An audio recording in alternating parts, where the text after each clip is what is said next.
मेरी गुजारिश है वजीर आला सिंध और बिलावल भुट्टो जरदारी साहब से। हमारा कारोबार दिवालिया हो गया था।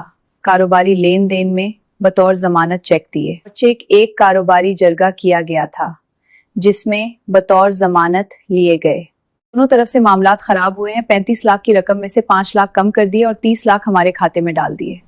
मेरे शौहर ने एतराज किया कि मेरा सारा नुकसान तो उसकी वजह से हुआ है।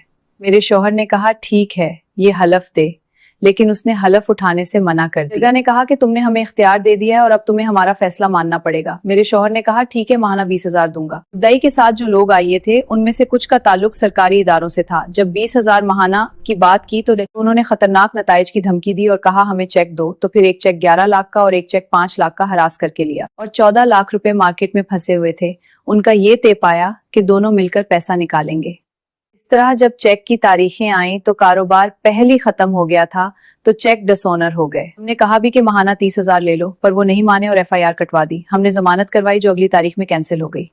कोई क्रिमिनल रिकॉर्ड नहीं है। हमारा घराना मजहबी घराना है और मेरे शौहर मस्जिद में इमामत भी करवाते हैं। हमारे 7 बच्चे हैं। 2 बड़े बच्चे 10वीं क्लास में हैं और 1 साल से स्कूल की फीस और बिजली जो 3 लाख है अभी तक अदा नहीं कर सके और एक बेटी मदरसा में आलमा का कोर्स कर रही है। हमारे घर में घर का सरबराह मेरा शौहर ही था। मेरे ससुर का 2 साल पहले इंतकाल हो गया था। मेरी सास ही घर की बड़ी थी और वो दिल के आर्जे में मुब्तला थी। जब उन्हें पता चला कि उनके बेटे पर केस हो गया है तो वो मजीद ज्यादा बीमार हो गए। इलाज के लिए कराची कार्डियो अस्पताल में दाखिल किया, जहाँ वो जानवर ना हो सके और दुनिया से रुखसत हो गई। अब मेरे शौहर के वारंट जारी हो चुके हैं। मेरे शौहर के दोस्तों ने मिलकर 5 लाख रुपए जमा किए और मुद्दई से बात की कि सुलह कर लो। तो वो राजी तो हो गया, पर कहने लगा 4 लाख मेरा केस पर खर्चा आया है और 14 लाख जो मार्केट में है और 16 लाख के चेक और 5 लाख जो जरगे ने कम किए थे। 4 लाख केस का खर्चा, ये टोटल 39 लाख हो गए। 5 लाख अभी 2 बाकी। 50,000 माहाना के हिसाब चेक काट कर दो तब मैं सुलह करूंगा, वरना नहीं। तो मेरे शौहर के दोस्तों ने कहा ये तुम गलत कर रहे हो, बात सिर्फ चेक की रकम थी, बाकी जो रकम मार्केट में फंसी हुई उसका जवाबदार वो नहीं तुम दोनों हो। पर वो नहीं माना। मेरी गुजारिश है कानून नाफिज करने वाले इदारों से चेक पर FIR तो काट दी।